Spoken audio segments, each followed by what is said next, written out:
Bonne année à tous les berbères. Selon le calendrier berbère, l'année vient en effet de commencer.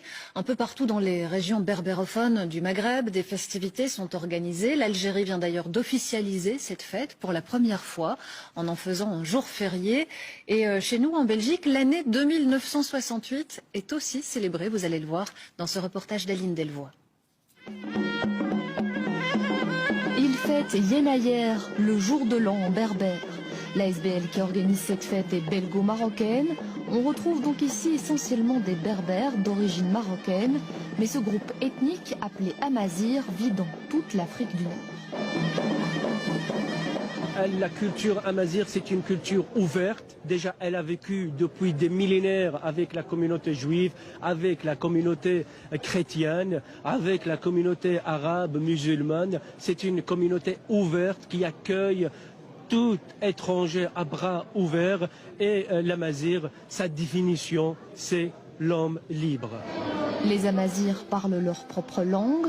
Le calendrier berbère est calé sur le calendrier julien, mais son origine est plus ancienne. On fête l'accession au pouvoir du premier pharaon libyen en Égypte il y a 2968 ans. C'est chouette de venir comme ça et de fêter ça en communauté. C'est de voir qu'il y a beaucoup de personnes qui le fêtent aussi. Et voilà, on voit tout du folklore de chez nous.